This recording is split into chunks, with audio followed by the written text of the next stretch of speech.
Hello everyone and welcome to another video on the channel. In today's video, we're going to show you how to trade gold using supply and demand strategies. So let's get to it.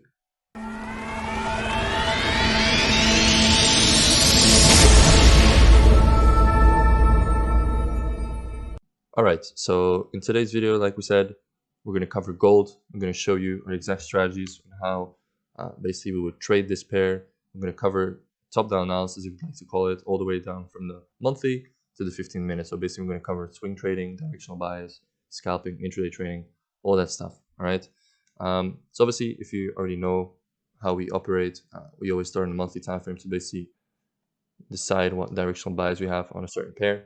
So as you can see on gold, we were very close to all-time highs. And the all-time highs happened basically in August 2020, and basically it was a supply zone right at the top right here.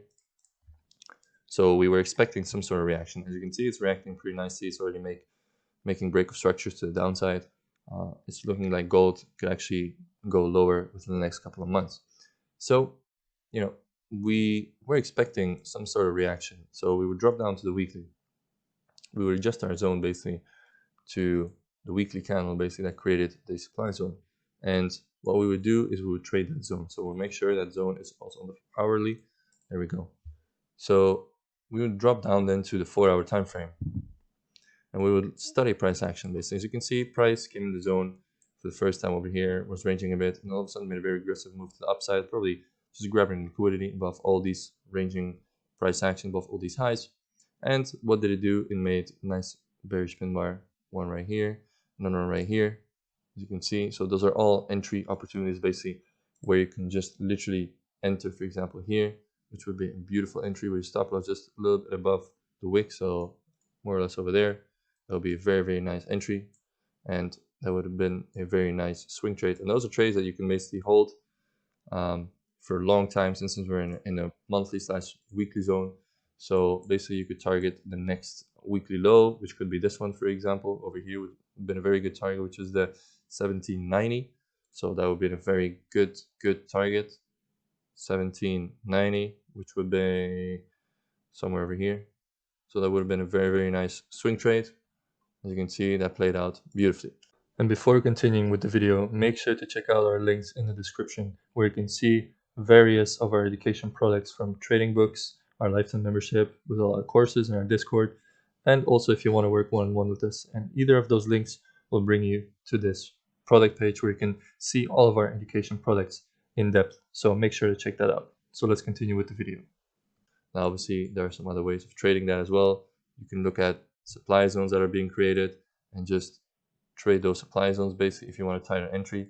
So for example, here you have a very nice supply zone that created that you could have traded basically and had a very nice entry, obviously using a lower time frame entry, so it's at the 15-minute, and basically catch these whole moves all the way down to the 1790s, for example, right over here, and just with a much tighter entry using the 15-minute time frame as well of this 4-hour supply zone. So this is basically how you could have traded this, and basically you could have just focused on trading every supply zone. Not many demand zones are being played out. As you can see, a lot of supply zones are being played out right here. There's some more right here, another one. So those are all supply levels basically that are getting respected. You could look at the daily as well. This one, for example, just nearly touched it a little bit. You have other supply zones that are very small but are still valid. So here this down move broke structure, although it's a small one, it's still valid. What do you see? Price came into it, reacted, and those are all just zones basically that you could trade. No reaction here. There's a reaction here. There's actually quite some ranging, so maybe you could use actually the volume tool to see where most of the volume is. There you can go. You can see this would have been our zone, another reaction. And as you can see, there are many trades that you could have taken, and there are actually some more over here as well. If you don't focus too much on the buys, as we know we are moving to the downside. So getting back to the monthly, basically, as you can see, we're still reacting to this, and very nicely. Obviously, we do have this level right here. That is pretty interesting as well. It did create a new high, a break of structure of this high basically. So this would have been a valid level. We'll make sure it's on the hourly as well. There we go. Basically, as you can see right here, price came into it once and it's coming back in it again. So maybe this is actually not a bad time to be looking for buys. As you can see right here, there was recently a buy opportunity right here. Price just swept into it yesterday, basically. And yeah, so basically when you're in this monthly zone, what you can do is just drop down to the weekly and see how it is on the weekly. So we have this level right here. But if you look a bit to the left, all right, you can see this was the area that created the weekly demand zone. Price came in, reacted to it, came in, reacted to it, came in again, reacted to it, came in, reacted to it. So this is like the 1, 2, 3, 4, 5th time that it's in there. So I wouldn't trust this zone too much. Obviously, it could still show some reaction since it's a weekly/monthly zone, but I wouldn't go for crazy targets. I would look for more closer targets. I wouldn't go crazy with it because obviously it's getting weaker this level. So as you can see, we know that this level is getting weaker, so we have to be very careful. All right, so there's a good chance that price will actually drop lower to the next monthly demand zones. So on the weekly, we can see we have some levels right here. We have this level, obviously. That is a very nice supply zone. We have the next one right here. And if, a break of structure downside would be created, then this obviously would be another supply zone, right, for swing opportunities. So we can actually drop down to the daily now a bit more.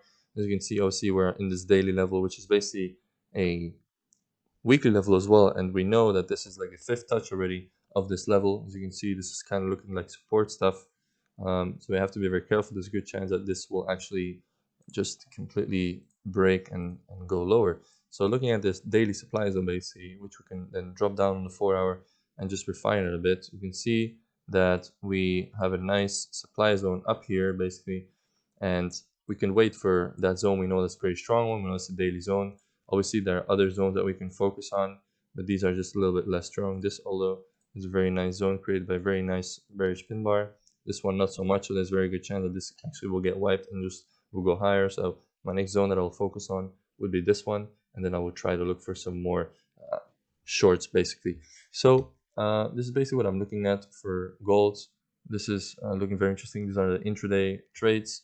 Obviously, if it would go higher to the next one, which is a daily level, basically, daily/4-hour, that's a strong level as well, so we have to pay attention to that. And then obviously we have another level right here, which is very valid level as well, and a very strong level as well. As you can see, it was basically the start of this whole move to the downside.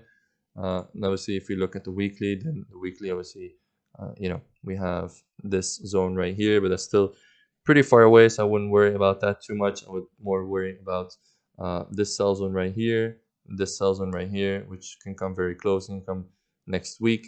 So that's basically what I would focus on. So now we're going to look at scalping opportunities. So obviously gold, a lot of volume in gold is created by the US market, the US time zone. So this might be a good chance to actually focus mostly on the New York session if you want to trade gold.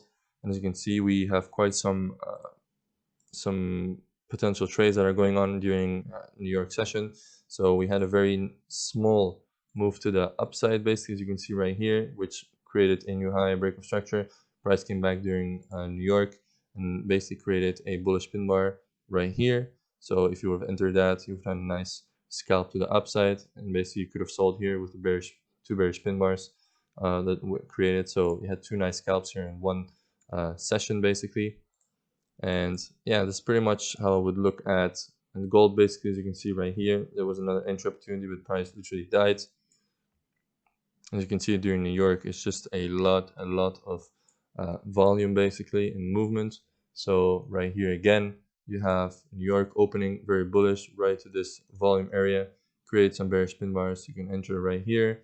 Your stop loss, just always keep it a bit safe. Don't be too greedy for like crazy risk reward trades. And you can see a very nice reaction to it again. Here another one, basically reacting to a very small demand zone bullish pin bar reaction, but probably would have ended up break even, didn't really go anywhere. Yeah, so there's a lot of opportunity basically in gold to trade that, to use that. The supply and demand basically for these scalps, you can see during their crazy moves, which is always very nice to see. During London, it's not really that much. obviously because most of the volume is in New York. So this is basically what I would focus on the most. As you can see, you had another zone right here, and basically doing New York is when the real move happens. So guys, gold is looking very, very interesting to trade. It gives a lot of opportunity, a lot of liquidity. It's moving very nice, as you can see as well in the monthly. So there's a good chance it will just drop lower, and we can really focus on sells pretty much, and just sell the whole time until we're in the next monthly zone, which would be this area right here. So there's a lot of room to the downside still. So obviously we're reacting to a zone from the all-time highs in gold.